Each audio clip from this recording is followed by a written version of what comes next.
Hello students, welcome to our classes. आज का lecture में हम स्टार्ट करेंगे नॉर्मेलिटी। क्लास 12 का ये चैप्टर है और क्लास 12 का ये टॉपिक भी है। इसमें निकालना है हमको नॉर्मेलिटी की नॉर्मेलिटी कैसे निकलती है। बहुत से बच्चों को प्रॉब्लम होती है कि नॉर्मेलिटी कैसे निकालें, बहुत सा लंबा प्रोसेस होता है ये वो, बट सिंपल सा तरीका है निकालने का नॉर्मेलिटी और मैं उसको स्टार्ट करता हूँ।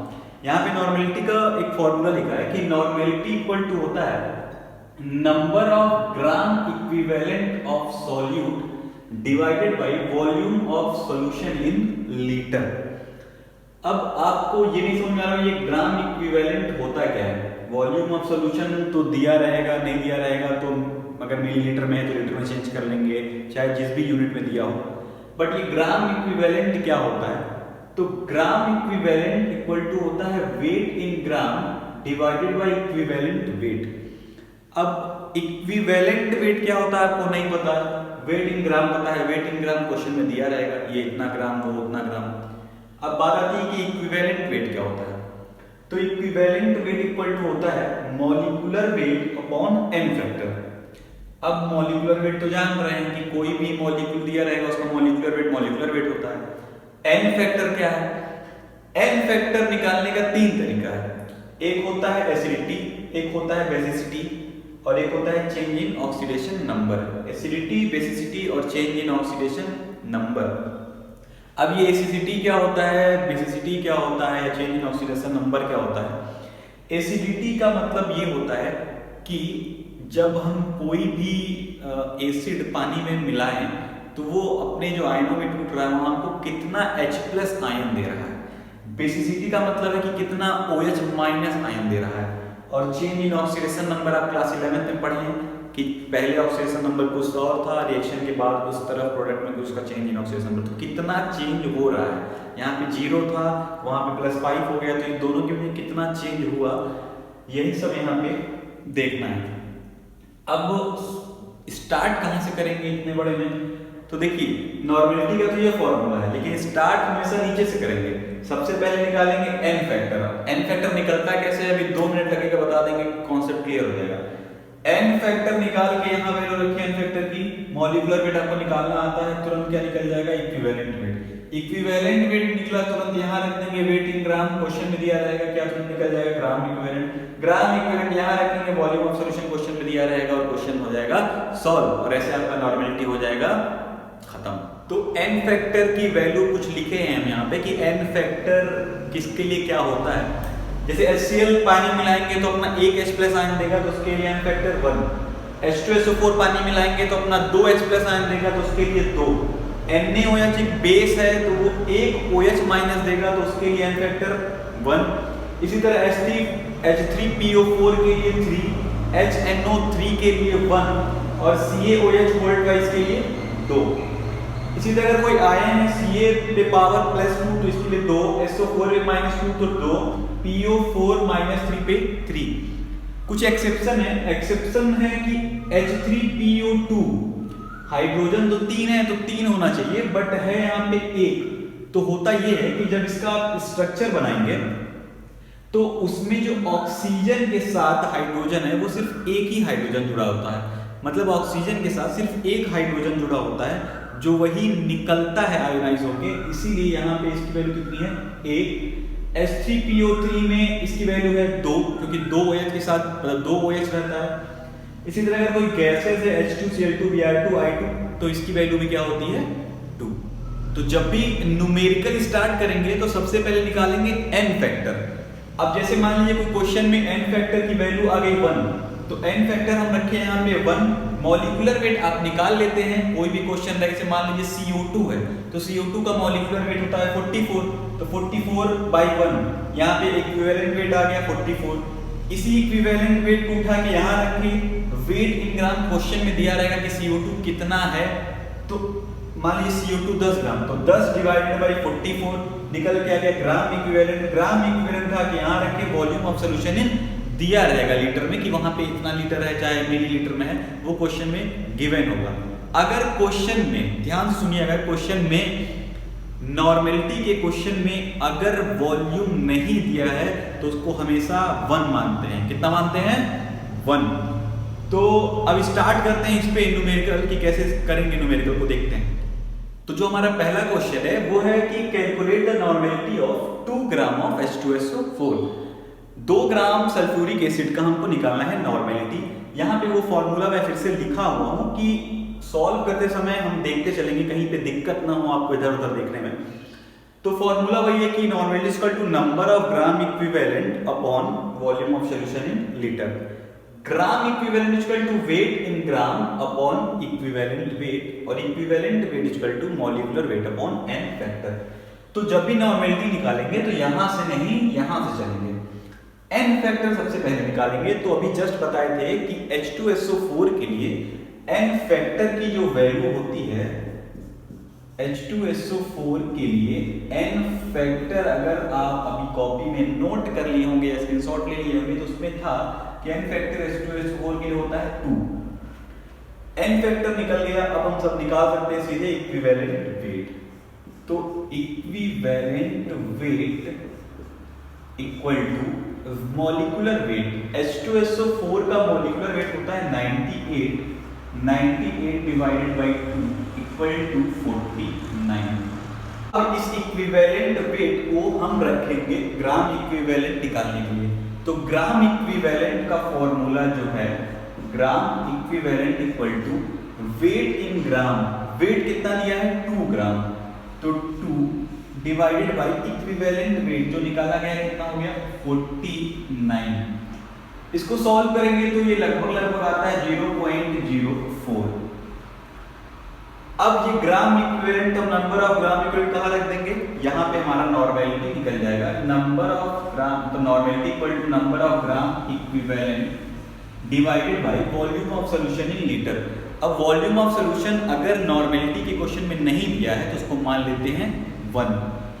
तो ये 1 मतलब आ गया 0.04, और नॉर्मेलिटी की जो मतलब यूनिट होती है ग्राम इक्विवेलेंट है, तो हम लिख सकते हैं ग्राम इक्विवेलेंट पर लीटर, या आप सीधे लिख सकते हैं 0.04 n।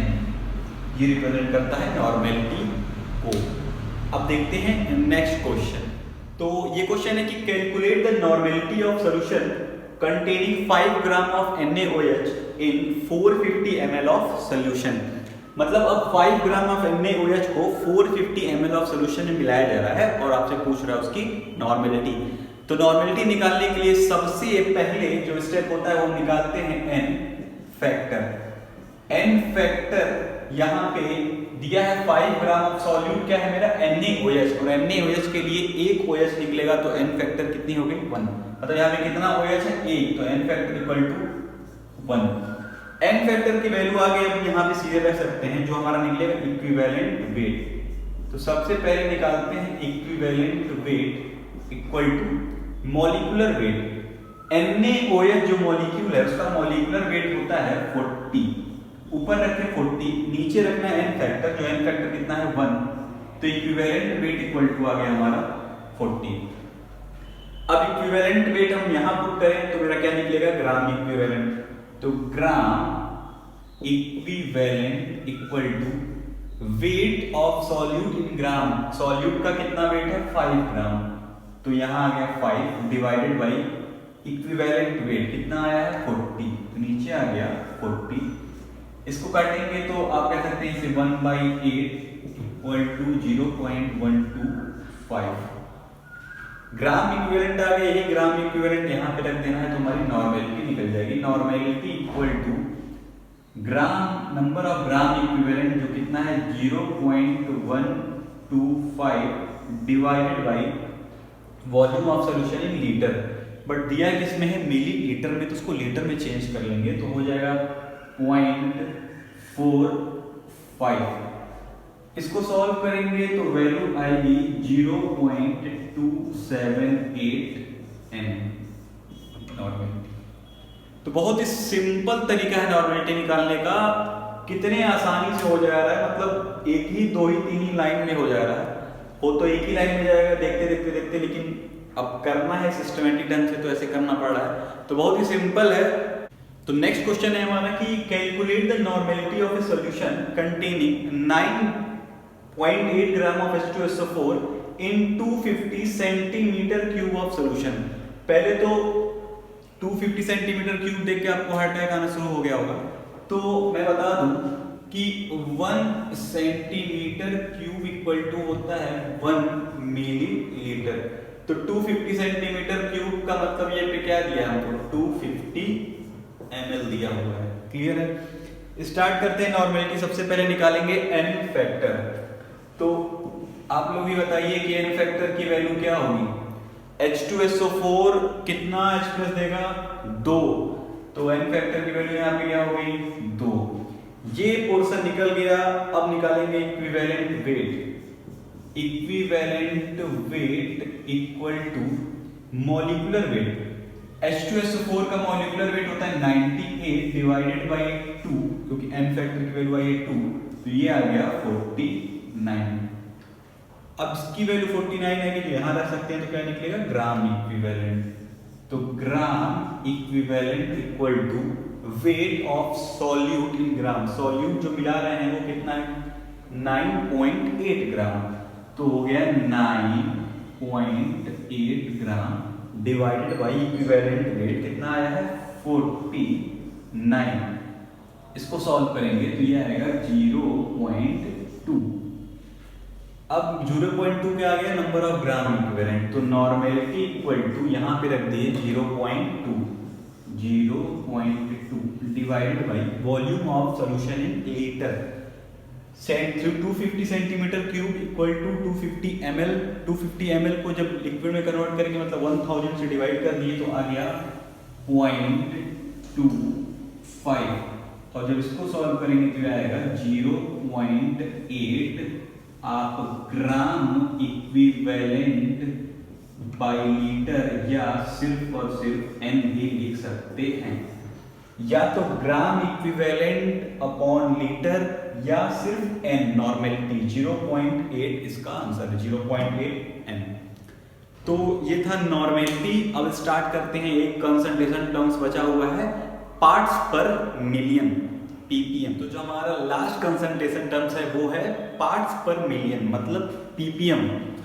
अब ppm कहाँ यूज करते हैं, कौन सा कंसंट्रेशन नापने में हमको ppm की जरूरत पड़ती है। तो ppm, जैसे मान लीजिए अगर 1000 लोग का खीर बनाया गया, मतलब सोल्यूशन जो खीर बना वो बहुत ज्यादा है, और उसमें जो सॉल्यूट हम मिला रहे हैं, मान लीजिए ऊपर से हम मिला दिए केसर 1 चुटकी।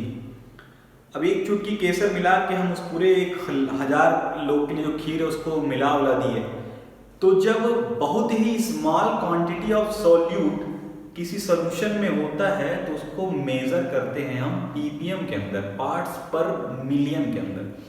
यहाँ पे लिखा हुआ है कि when a very small quantity of solute is present in large quantity of a solution, the concentration of the solute is expressed in terms of ppm। मतलब जब सॉल्यूट का अमाउंट बहुत कम हो और सॉल्यूशन बहुत ज्यादा हो तो हम यूज करते हैं ppm का। जैसे जो हम एयर पोल्यूशन हमारा जो मेजर होता है कि उसमें कितने डस्ट पार्टिकल्स हैं या कितने ये क्या है, कितने वो क्या है, वो मेजर होता है ppm के ही अंदर। और यहाँ पे लिखा है कि it is defined as the mass of the solute present in 1 million parts by mass of the solution. तो ppm का एक सिंपल सा फॉर्मूला भी है। तो फॉर्मूला है कि ppm equal to mass of solute divided by mass of solution into 10⁻⁶, क्योंकि पार्ट्स पर मिलियन की बात हो रही है। परसेंटेज में हम इनटू 100 करते थे और मिलियन की बात हो रही है, मतलब 10⁻⁶। तो ppm अगर पूछ दे कि कोई सॉल्यूट में मास ऑफ सॉल्यूट दिया हो और ppm निकालना हो, तो मास ऑफ सॉल्यूट ऊपर रखिए, मास ऑफ सॉल्यूशन नीचे रखिए और इनटू 10⁻⁶ कर दिए, आराम से निकल जाएगा। इस पे वैसे मेनली क्वेश्चंस आते नहीं हैं। तो यहाँ पे हमारे कंसंट्रेशन टर्म सारा खत्म हो गया। अब सोल्यूशन, मेनली जो सोल्यूशन में पढ़ना है, क्योंकि ये जितनी भी चीज़ें पढ़ रहे थे मेनली उसमें 11th में पढ़ चुके हैं, तो अब जो आएंगी वो नई नई चीज़ें आएंगी।